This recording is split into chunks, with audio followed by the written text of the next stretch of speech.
गरीब आदमी को मुफ्त में 15-20 लाख रुपए भी मिल जाए। चाइना कभी भी डायरेक्ट पैसा देती ही नहीं है गरीब को। उसका मानना है कि गरीब को काम दो, पैसा नहीं। दिल्ली के लाखों गरीबों को केंद्र सरकार पिछले 2 साल से मुफ्त राशन भी दे रही है कि ये योजनाएं कैसे बनती हैं, मतलब एमई बन जाती है क्या?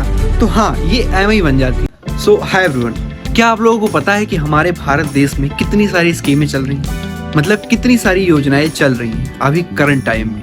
तो मैं आप लोगों को बता दूं कि हमारे भारत देश में लगभग 500 से ज्यादा स्कीमें चल रही हैं। मतलब 200 हमारी सेंट्रल गवर्नमेंट चलाती है तो 300 हमारी स्टेट गवर्नमेंट चलाती है।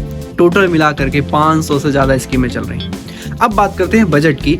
तो सेंट्रल गवर्नमेंट के पास बजट हमारा लगभग 50 लाख करोड़ का होता है, जिसमें से 15 लाख करोड़ तो ये जो योजनाएं चलती हैं, स्कीमें चलती हैं, इन पर खर्च होता है। मतलब ओवरऑल बजट का लगभग 30% इन पर खर्च होता है, इन योजनाओं पर खर्च होता है।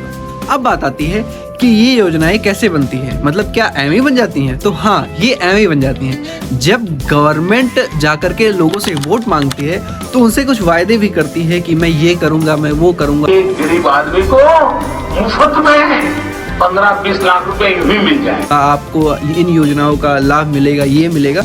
तो जब ये योजनाओं का लाभ मिलेगा ऐसे ऐसे करके वो प्रॉमिस करती है, तो जब किसी की सरकार बन जाती है, चाहे कांग्रेस हो या बीजेपी, तो वो जब जीत जाती है तो फाइनेंस डिपार्टमेंट से पैसा अलॉट हो जाता है और उसके बाद योजनाएं शुरू हो जाती है। मेरा मानना है कि इन योजनाओं के लिए सरकार कितना सारा पैसा अलॉट करती है, मतलब एक तरीके से देखा जाए तो सरकार इन्हीं योजनाओं में उलझ चुकी है। मैं ये नहीं कह रहा कि फ्री का राशन देना और ये फ्री का पैसा देना गलत है, आप दीजिए, पर इतना भी नहीं कि एकदम से उसी में उलझ जाओ, पूरा अपने वायदे पूरे करने में ही एकदम सारी चीजें गवा दो।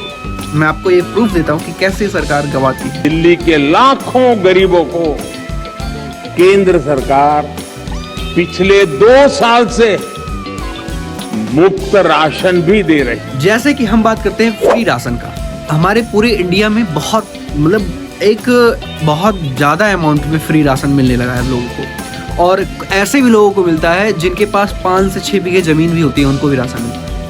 मतलब देखा जाए तो अमीर लोग भी इसका मिसयूज कर रहे हैं और गरीब को मिल रहा है, तो वो तो चलो ठीक है, पर इस एक साइड देखा जाए तो 5 से 6 लाख करोड़ का बजट जाता है इन राशन के पीछे। राशन को बांटने में 5 से 6 लाख करोड़ का नुकसान होता है सरकार को। नुकसान तो नहीं कह सकते, पर हाँ, इतने का बजट बनता है। अब मैं आपको मेन बात भी बताता हूँ, मतलब कि ये सारी चीज़ें, स्कीमें तो चलती ही रहेंगी। 500 से ज़्यादा स्कीमें चल रही हैं, तो सोचो सरकार पैसा देते जा रही है गरीबों को, और उनको कभी सेल्फ डिपेंडेंट नहीं बनने देती। गरीबों को पैसा मिलता रहता है, बस वो उन्हीं के ऊपर डिपेंड हो जाते हैं, अपने ऊपर कभी डिपेंड नहीं होते।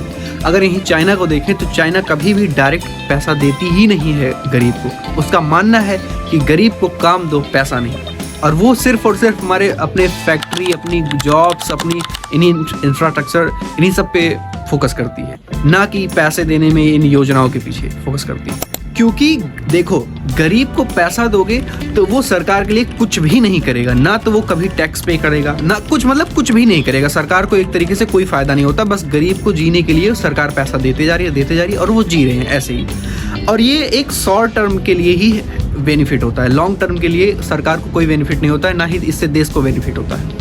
और वहीं अगर बात करें कि उनको गरीब को काम देंगे तो वो कुछ टाइम बाद टैक्स जनरेट करेंगे तो सरकार को फायदा होगा, सरकार को फायदा होगा, देश को फायदा होगा, देश आगे बढ़ेगा। इट मीन्स हमें काम जनरेट करना चाहिए, ना कि ये स्कीमें जनरेट करके पैसे दो। मैं आपको आगे बताता हूँ कि कितना पैसा सरकार दे रही है। ऐसी स्कीमें हैं जिसके तहत इतना पैसा दे रही है सरकार। अभी 46 हज़ार करोड़ रुपए दे रही है। लाडली बहन योजना करके एक है, मैं आपको बताता हूँ। देखो, ये जितनी सारी स्कीमें हैं ये शॉर्ट टर्म के लिए ही बेनिफिशियल है, और अगर लॉन्ग टर्म में देखें तो कोई बेनिफिट नहीं मिलेगा इन सब का। सरकार साल भर पैसा देती है, उसके बाद नेक्स्ट ईयर फिर से पैसा देने लगती है। अगर इन्हीं स्कीमों को 2 साल के लिए बंद कर दें तो न जाने कितने IIT, NIT, IIM जैसी यूनिवर्सिटी खड़ा कर दें। मतलब सोचो कि ये हमारे पिलर हैं, एक तरीके से देखा जाए एजुकेशन का, तो ये IIT, NIT, एम्स, IIM, ये सब पिलर हैं एक, समझो, एजुकेशन का। और ऐसे ऐसे पता नहीं कितने सारे खड़े हो जाएं अगर इन स्कीमों को 2 साल के लिए बंद कर दिया। Let me break down this part. मैं बहुत ही सिंपल वे